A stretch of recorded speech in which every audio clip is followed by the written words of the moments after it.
La otra cara. El Movimiento Revolucionario Tupac Amaru, MRTA, fue una organización terrorista que operó en Perú entre 1980 y 1997. Fundado con una ideología marxista-leninista, buscaba instaurar un Estado socialista mediante la lucha armada. Su accionar incluyó secuestros, asesinatos y atentados, culminando con el asalto a la residencia del embajador japonés en 1996. Que tuvo como consecuencia el aniquilamiento del grupo terrorista que había secuestrado a más de 100 figuras públicas, funcionarios y diplomáticos extranjeros. La Operación Chavín de Huáncar, ejecutada brillantemente por las Fuerzas Especiales Militares peruanas, acabó con el ciclo de masacres y asesinatos cometidos por los delincuentes terroristas. Años antes de este final, Víctor Polay Campos, seudónimo camarada Rolando, líder del MRTA, escapó del penal Miguel Castro Castro el 9 de julio de 1990 como parte de una fuga masiva junto a otros 47 terroristas a través de un túnel de 250 metros. Polay fue recapturado el 9 de junio de 1992 tras una intensa operación de inteligencia militar.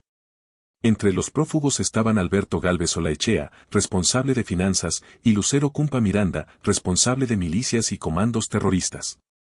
Es decir, era la responsable de operaciones terroristas. Este fue un golpe duro para la lucha antiterrorista y la institucionalidad peruana. Durante el gobierno del izquierdista Alan García fue ejecutado sospechosamente a 12 días de que entregara el mando al candidato de derecha Alberto Fujimori. Para que mis lectores puedan evaluar el descaro del gobierno izquierdista para liberar en forma encubierta a quienes esperaba hicieran fracasar a Fujimori, debo destacar que los terroristas fugados tenían las llaves de los candados de las celdas. Víctor Polay estaba recluido en una celda especial gozando de granjerías al igual que el resto de terroristas. El túnel fue construido durante 8 meses y las extracciones de grandes cantidades de tierra no fueron detectadas por los guardias a pesar de tener 11 torres de vigilancia en la cárcel de alta seguridad, cuyo personal efectuaba patrullajes nocturnos y era relevado por personal rotativo organizado en diferentes turnos. Víctor Polay, el amigo del presidente, debió de atravesar por muchos sectores y puertas antes de llegar al túnel.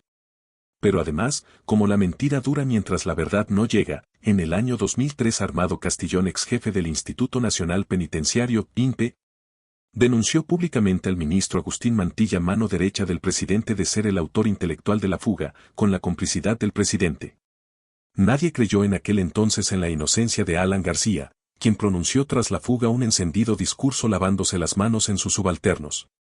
Como se ha vuelto costumbre en Guatemala ante el desmadre y desbordada corrupción de Bernardo Arévalo y su banda de corruptos.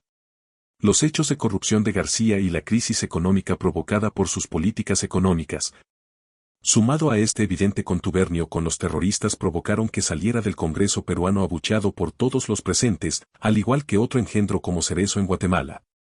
Y seguramente lo será Bernardo Arévalo. La fuga. El 9 de julio de 1990 se descubrió el túnel y la fuga de los terroristas, pero este había sido construido y planeado desde hace meses. Era un túnel de concreto armado de unos 250 metros de largo, 1,5 metros de diámetro y 8 metros de profundidad, y tenía un novedoso sistema eléctrico, extractores de aire, escaleras y una serie de equipos diversos.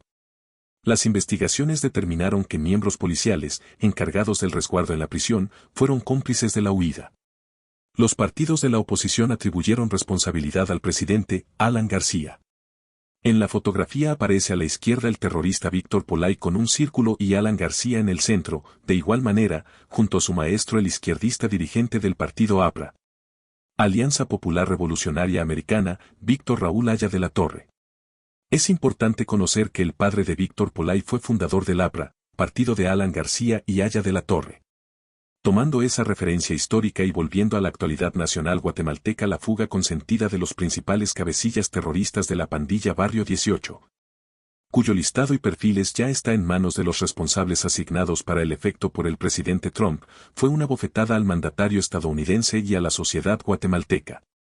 Ante el escándalo, el impuesto Arévalo facilitó la fuga trepidante de su socio y amigo Francisco Jiménez Irungaraya, quien impuso en el puesto de ministro de Gobernación a pesar de ser conocido su fracaso en el mismo puesto durante la gestión de Álvaro Colón.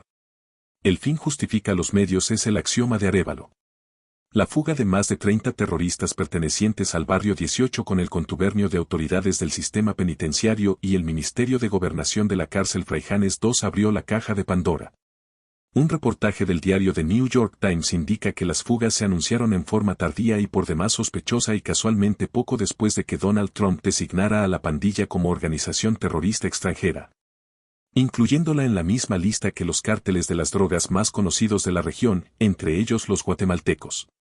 Como si fuese poco, el desgobierno de Arévalo hipócritamente aceptó la renuncia de la prófuga exfiscal Claudia Palencia, viceministra antinarcóticos, y facilitó la fuga del exministro de Gobernación Francisco Jiménez Irungaray.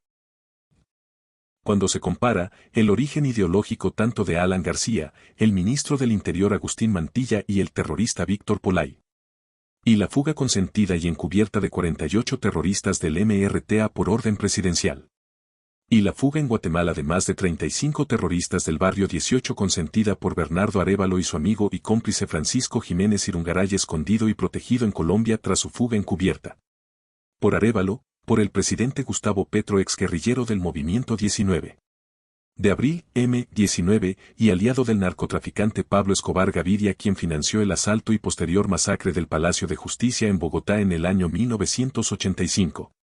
Podemos comprobar que además de ser una corriente política, el Foro de Sao Paulo y el Grupo de Puebla, de los cuales son integrantes Arévalo y su compinche Gustavo Petro, son una mafia criminal que sirve de vaso comunicante para los llamados imperios transversales, como lo son el narcotráfico, el terrorismo y el tráfico de armas.